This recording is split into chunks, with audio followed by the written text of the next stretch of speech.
माननीय महापौर महोदय, माननीय आयुक्त, माननीय सभागृह नेते सागरजी नाईक साहेब यांनी पावसाळ्यापूर्वी काय उपाययोजना केल्या पाहिजेत या शहराच्या अनुषंगाने, त्याच्यासाठी हा प्रस्ताव महासभेपुढे ठेवला आहे. त्याबद्दल त्यांचे आभार.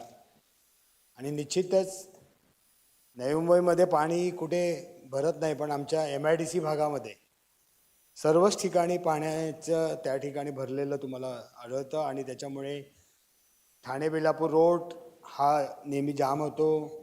मागचा आमच्या MIDCचा जो रस्ता आहे इंदिरानगर, विशेष करून इंदिरानगर तुर्भे MIDC ते माफे या भागामध्ये पण मोठ्या प्रमाणात त्या ठिकाणी पूर्ण रस्त्यावरती पाणी येऊन वाहनं पुढे जाऊ शकत नाही.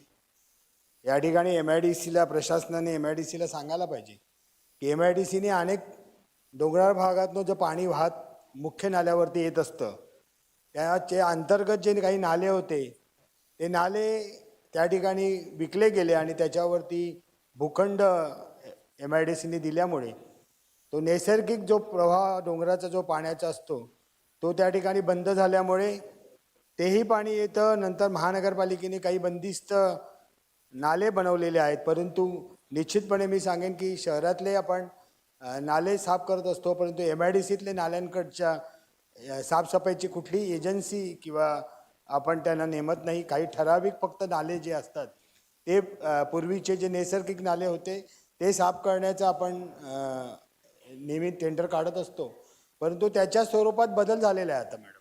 परंतु प्रशासन तेच जुनेच टेंडर काढत राहतं. तर त्या ठिकाणी जे काही बंदिस्त नाले जास्त मोठ्या प्रमाणात झालेत ते सगळे साफ करणं गरजेचं आहे. त्याचबरोबर ठाणे बेलापूर रोडवरती पूर्वीच्या काळी थोडे थोडे मोऱ्या होत्या, आम्ही त्यांना मोऱ्या म्हणायचो किंवा त्यांना महानगरपालिकेनंतर डक्ट म्हणायला लागले, पण ते डक्ट पण साफ बरोबर केले जात नाहीत. म्हणजे ह्या बाजूचा भाग जिथले मेन एंट्रन्स असतो तिथला साफ केला जातो आणि पलीकडचा साफ केला जातो. मध्ये जे डक्ट आहेत ना ते तसेच भरलेले राहतात. तर त्याला मशीननी त्या ठिकाणी उडवणं फार गरजेचं आहे, कारण तिथे माणूस तर जाऊ शकत नाही. ठाणे बेलापूर रोड आपण पाहत असतो की इकडून म्हणजे 4 पदरी रस्ता येतो आणि त्याच्यामध्ये त्या ठिकाणी माणूस न झाल्यामुळे दोन्ही बाजूची फक्त साफसफाई होते आणि त्या ठिकाणी ती साफसफाई करणं गरजेचं आहे. दुसरं मी म्हणेन की त्या ठिकाणी झाडांची जी छाटणी करायला पाहिजे असते, कारण MIDC एरियामध्ये बऱ्याच मोठ्या प्रमाणात झाडं असतात आणि ते झाडांची छाटणी पण आपला विभाग वेळेवरती करत नाही.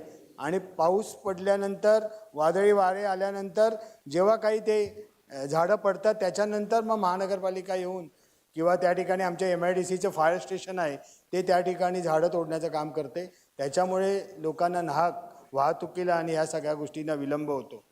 दुसरं महत्त्वाचं आहे की 14 गावं जी आहेत, 14 गावं आता नव्याने आपल्यामध्ये समाविष्ट झालेली आहेत.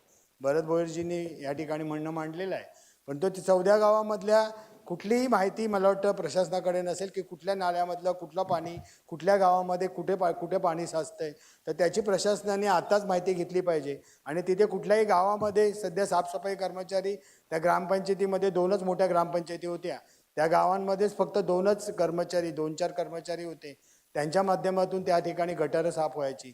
परंतु आत्ता मात्र आपण एक स्पेशल म्हणजे साफसफाईचा ड्रॉ आपण घेणं गरजेचं आहे आणि एक विशेष साफसफाईची मोहीम जर पावसाळ्याच्या आधी त्या 14 गावाची घेतली तर मोठ्या अर्थाने ते साफसफाई होतील असं मला त्या ठिकाणी वाटतं आहे.